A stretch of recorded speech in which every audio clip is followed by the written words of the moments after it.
Namaku Andi. Aku tinggal di sebuah kota kecil yang dikelilingi oleh hutan lebat. Kota ini tampak damai dari luar, tetapi di balik ketenangan itu, ada kegelapan yang tak bisa diabaikan. Semua orang tahu bahwa ada sesuatu yang aneh di sini, tetapi tidak ada yang berani membicarakannya. Begitu pula aku, sampai kejadian itu merubah hidupku selamanya. Segalanya dimulai saat aku kehilangan adikku, Dina. Dina yang berusia 8 tahun menghilang tanpa jejak. Polisi, tetangga, bahkan teman-temanku, semua mencarinya, tapi hasilnya nihil. Satu-satunya petunjuk adalah sebuah boneka tua yang ditemukan di kamar Dina. Boneka itu terlihat menyeramkan, dengan mata hitam yang seolah-olah menatap langsung ke dalam jiwaku. Aku merasa ada sesuatu yang tidak beres dengan boneka itu. Semakin lama aku melihatnya, semakin kuat perasaan itu. Akhirnya, aku memutuskan untuk menyelidiki sendiri. Malam itu, aku mengunjungi rumah tua yang terkenal berhantu di pinggiran kota. Rumah itu telah ditinggalkan selama bertahun-tahun dan tidak ada yang berani mendekatinya. Rumah tua itu besar dan menyeramkan. Saat aku mendekati pintu depan, aku merasakan hawa dingin yang menusuk tulang. Jendela-jendela berderit tertiup angin, dan pintu kayu tua itu hampir runtuh.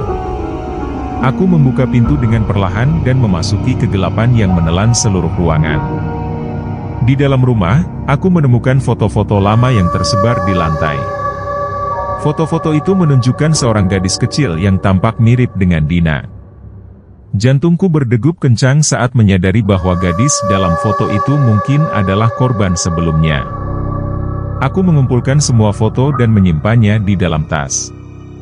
Saat aku menjelajahi lebih dalam, aku menemukan sebuah ruang bawah tanah. Pintu menuju ke sana terkunci, tetapi aku berhasil membukanya dengan kunci yang tergantung di dinding. Di dalam, aku menemukan sesuatu yang mengejutkan, sebuah altar dengan berbagai simbol aneh yang tidak aku mengerti. Di atas altar itu, ada boneka-boneka serupa dengan yang ditemukan di kamar Dina. Aku merasa ketakutan sekaligus marah. Siapa yang bisa melakukan hal mengerikan seperti ini? Aku tahu aku harus mencari tahu lebih banyak. Aku menghabiskan waktu berminggu-minggu mempelajari simbol-simbol di altar dan mencari petunjuk di perpustakaan kota. Akhirnya, aku menemukan jawabannya di sebuah buku tua tentang ritual kuno. Ternyata, rumah tua itu pernah dihuni oleh seorang wanita bernama Nyai Marni yang dikenal sebagai penyihir jahat. Dia melakukan ritual untuk menangkap roh anak-anak dan mengurung mereka dalam boneka-boneka. Anak-anak itu kemudian akan digunakan sebagai sumber kekuatan gelapnya. Aku merasa jijik dan marah. Adikku, Dina, tidak boleh menjadi korban berikutnya. Aku bertekad untuk menghentikan kutukan ini dan membebaskan semua roh yang terperangkap. Namun, aku tahu bahwa itu tidak akan mudah. Nyai Marni mungkin sudah mati, tetapi kekuatannya masih ada di rumah itu.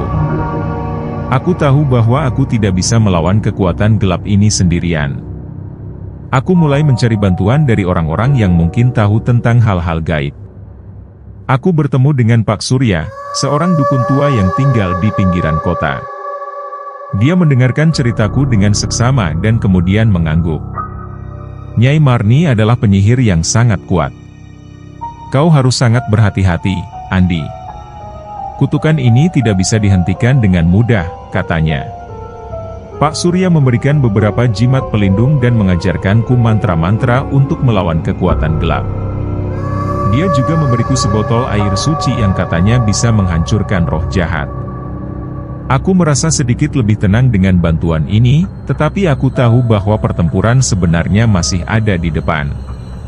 Aku kembali ke rumah tua itu pada malam hari, saat bulan purnama bersinar terang.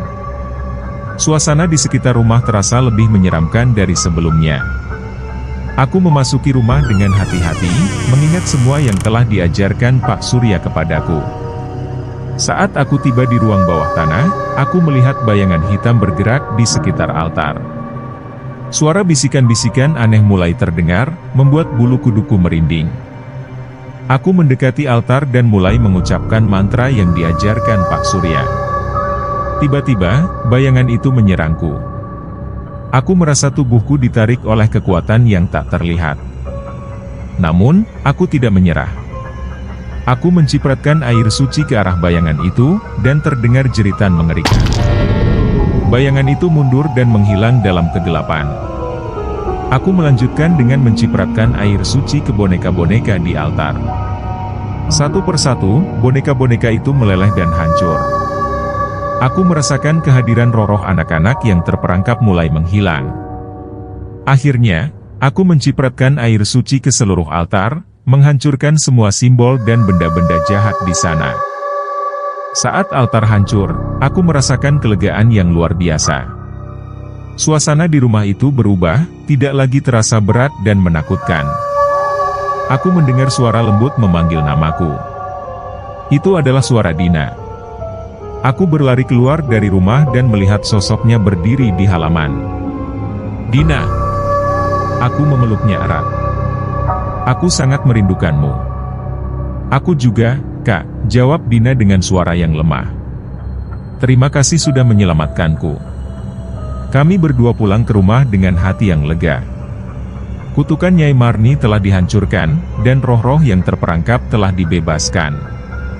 Aku tahu bahwa kota ini tidak akan pernah sama lagi, tetapi setidaknya Dina dan anak-anak lainnya sekarang bisa beristirahat dengan tenang. Sejak malam itu, rumah tua itu tidak lagi berhantu. Kota kami kembali tenang, meskipun kenangan tentang kejadian mengerikan itu masih membekas di ingatanku. Aku dan Dina melanjutkan hidup kami dengan damai, berusaha melupakan kengerian yang telah kami alami. Namun, aku selalu waspada. Aku tahu bahwa kejahatan bisa datang dalam berbagai bentuk, dan aku tidak akan pernah membiarkan hal seperti itu terjadi lagi. Aku telah belajar banyak tentang keberanian, cinta, dan kekuatan untuk melawan kegelapan. Dan itulah yang akan selalu aku pegang teguh, demi melindungi orang-orang yang aku cintai. Demikianlah cerita balas dendam dan pembebasan yang aku alami. Sebuah perjalanan yang mengajarkanku betapa berharganya setiap nyawa dan betapa kuatnya cinta seorang saudara. Meskipun kutukan telah dihancurkan, ada saat-saat ketika aku merasa diawasi. Terkadang, di sudut mata, aku melihat bayangan bergerak cepat. Mungkin itu hanya imajinasiku, atau mungkin ada sesuatu yang masih mengintai. Aku tidak tahu pasti. Yang aku tahu, aku akan selalu siap. Siapapun atau apapun yang mencoba mengganggu kedamaian kami lagi, mereka akan menghadapi kemarahan yang lebih besar daripada yang pernah mereka bayangkan. Ini bukan hanya tentang balas dendam lagi, tetapi tentang menjaga kedamaian dan melindungi mereka yang tidak bisa melindungi diri mereka sendiri. Kisah ini mungkin sudah berakhir, tetapi perjalanan hidupku terus berlanjut. Aku akan terus menjaga dan melindungi, untuk Dina, untuk kota kami, dan untuk semua yang telah mengalami kegelapan. Dalam kehidupan ini, kita seringkali dihadapkan pada kegelapan yang tak terduga. Tapi ingatlah, selalu ada cahaya di ujung terowongan, dan selalu ada harapan di balik setiap penderitaan. Aku adalah bukti hidup bahwa dengan keberanian dan cinta, kita bisa mengatasi apapun. Jadi, jika kau pernah merasa terjebak dalam kegelapan, ingatlah ceritaku. Ingatlah bahwa ada kekuatan dalam dirimu yang bisa mengalahkan kejahatan apapun. Tetaplah kuat, tetaplah berjuang, dan jangan pernah menyerah. Selamat tinggal, dan semoga kisah ini memberimu inspirasi dan keberanian. Terima kasih telah menyaksikan kisah misteri yang mengguncang ini. Jangan biarkan bayangan-bayangan itu menghantuimu malam ini. Tantang ketakutanmu dan temukan keberanianmu dalam kisah-kisah misteri yang belum terungkap. Segera tekan tombol subscribe, like dan share untuk ikut dalam petualangan yang lebih menegangkan.